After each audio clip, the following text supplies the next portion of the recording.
Hi అండి. Cornerstone Telugu సహవాస సభ్యులు Singapore వారికి నా ప్రత్యేకమైన వందనాలు తెలియజేసుకుంటున్నాను. నా పేరు ప్రకాష్ అండి. నేను వైజాగ్ నుంచి మాట్లాడుతున్నాను. నేను 10 సంవత్సరాల క్రితం నేను సింగపూర్లో వర్క్ చేశాను.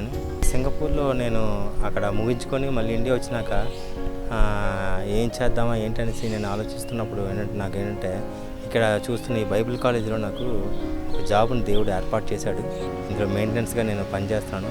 పనిచేస్తూ నాకు ఇద్దరు ఆడపిల్లలకి మ్యారేజ్ చేయడం కూడా దేవుడు ఇచ్చిన కృపగా నేను భావిస్తున్నాను. స్టార్టింగ్లోనే నన్ను ఈ కార్నర్స్టోన్ సభ్యులు నన్ను కలవటం జరిగింది. కలిసి నాకు ఒక ప్లేస్ నీకు చూపిస్తాం, చాలా బాగుంటుంది అనేసి వాళ్ళు ఏదో నాకు ఎగ్జైటింగ్గా చెప్పారు ఆ ప్లేస్ గురించి. సరే నేను కూడా వెళ్ళి చూడాలనిపించింది నాకు. ఏంటనేది చూద్దామంటే ఒక సండే రమ్మన్నారు వాళ్ళు. ఆ సండే వెళ్ళాను. సింగపూర్లో నరసింహ డేవిడ్ గారి ద్వారా నేను దేవుని తెలుసుకొని దేవుడిలో ఎదగాలని ప్రయత్నించాను. కానీ కొన్ని సమయాల్లో బయటికి వెళ్తూ ఫ్రెండ్స్తో తిరుగుతూ ఏంటంటే గ్యాలం కానీ భూములే అని ఇంకా మీకు తెలియనిది ఏముంది, నాకు ఇష్టానుసారంగా నేను ప్రవర్తించి తిరిగేవాడిని. తిరిగినప్పటికి కూడా ఏంటంటే అక్కడ నాన్నవారు ఎవరు లేకపోవడంతో ఒక్కొక్కసారి అంటే ఒంట్లో బాగోకపోయినా లేకపోతే ఇంట్లో వాళ్ళు గుర్తొచ్చినా సరే చాలా మనసంతా బాధగా ఉండేది. ఇటువంటి విషయాలంటే నేను ఎవరైనా తోడుంటే బాగుండు, నాతో మాట్లాడితే బాగుండు అనే చాలా సిచ్యువేషన్లోని డిప్రెషన్లోకి వెళ్ళిపోతూ ఉండేవాడిని సింగిల్గా ఉండేటప్పుడు. అప్పుడు నాకేంటి కార్నర్స్టోన్ సభ్యులు నన్ను వదిలేవారు కాదు. నా ఫోన్ నెంబర్ వాళ్ళు తీసుకొని ప్రతిసారి నాకు ఫోన్ చేస్తే అన్న ఎలా ఉన్నావు అన్న, పెద్దవారైతే తమ్ముడు ఎలా ఉన్నావు తమ్ముడు, ఉన్నావా అనేసి ప్రతిదీ అంటే ఒక రిలేషన్ అలా క్రియేట్ చేశారు వీళ్ళు.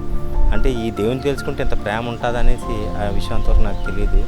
అంటే ఈ దేవుళ్ళో వీళ్ళు పెరుగుతున్నారు కాబట్టి అందరి ప్రేమను కలిగి వీళ్ళు ఉన్నారనేసి అప్పుడు నేను దాన్ని గ్రహించి నాకు ఒక కుటుంబం అక్కడ ఏర్పడింది అనేసి కార్నర్స్టోన్ ద్వారా నాకు ఒక కుటుంబం, చక్కటి కుటుంబాన్ని నరసింహ డేవిడ్ గారు అలాగే మల్లిక గారు ఇచ్చినందుకు వాళ్ళకి ప్రత్యేకమైన ధన్యవాదాలు తెలియజేసుకుంటున్నాను.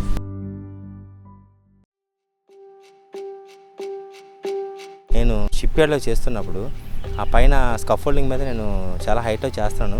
అది వెల్డర్గా చేసేవాడిని నేను అక్కడ ఏంటంటే నేను హార్నర్స్ ఇస్తారు కదా మనకి, అవి హుక్ చేయకుండా ఏంటంటే నేను రెక్టర్స్కి ఏంటంటే వెల్డింగ్ కుడదాం అనేసి ఒక 4 స్టెప్పులు ముందుకు వెళ్ళాను. ఒక లాస్ట్ కార్నర్ సరిగ్గా కట్టలేదు వాళ్ళు. ఆ పాపాన్ని కట్టకపోతే నేనేంటంటే ఆ పాపానికి ఆ ఎండింగ్కి వెళ్ళి నేను చేస్తున్నాను. పని చేస్తుంటే ఇది కొద్దిగా యువత క్లాంప్ లూజ్ అయిపోయింది. అది నేను చూసుకోలేదు. ఆ చివరికి వెళ్ళి అటు సైడు పీస్ ఎలా ఉందని ఇలా చూసేటప్పటికి సడన్గా ఒకసారి పప్పాన్ని లేచిపోయి పడిపోవడం జరిగింది. అదే సమయంలో అంటే నాకు ఆ పక్కనే ఒక రాడ్డు నాకు కనిపించింది. అది యాక్చువల్గా అంటే ఆ స్టేజింగ్ అది ఉండదు, కానీ ఎందుకు అది కనిపించింది, దాన్ని పట్టుకుని అలా ఆగిపోవడం వల్ల ఈరోజు మీతో నేను నిలబడి సాక్ష్యం చెప్పగలుగుతున్నాను.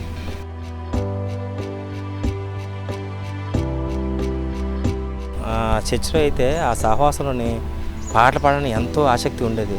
ఒకసారి నేను నరసింహ డేవిడ్ గారు బ్యాక్ సైడే నేను కూర్చొని అదేంటి పులిపేట మీద వాళ్ళు పాటలు పాడుతుంటే నేను గట్టిగా పాడటం ఆయన నన్ను గమనించారు. ఏంటో నా వాయిస్ గమనించి అంత ప్రేయర్ అయిపోయిన తర్వాత ఆయన నన్ను పిలిచి అంటే మీరు రేపటి నుంచి పాటలు ప్రాక్టీస్ అవ్వండి, పాటలు బాగా పాడుతున్నారు, మీ వాయిస్ బాగుందంటే ప్రతి వర్షిప్లో కూడా నాకు దేవుడు అవకాశం ఇచ్చాడు. ఆ వర్షిప్లో నేను పాటల ద్వారా దేవుని ఎంతో కనపరిచాను.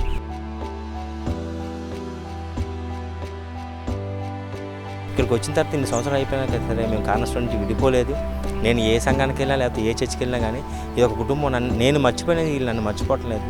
ప్రతి విషయంలో ఒక క్రిస్మస్లో కానీ ఒక క్యారల్స్లో కానీ ఏ విషయం సరే ఈ కార్నర్స్టోన్లో ఎక్కడ ఏ చర్చ్ ఓపెన్ అయినా కానీ లేకపోతే ఎక్కడ ఏ ప్రార్థన అయినా లేకపోతే మల్లిక గారు వస్తున్నా కానీ ప్రతి ఒక్క దాంట్లో నాకు ఇన్విటేషన్ వస్తుంది. ఇంతటి మంచి కుటుంబాన్ని దేవుడు నాకు ఇచ్చినందుకు దేవాదేవునికి ప్రత్యేక వందనాలు తెలియజేసుకుంటూ నా యొక్క అవకాశం ఇచ్చిన పాస్టర్ అమ్మ గారికి కృతజ్ఞతలు తెలియజేసుకుంటూ ఈ నా సాక్ష్యాన్ని ముగిస్తున్నాను.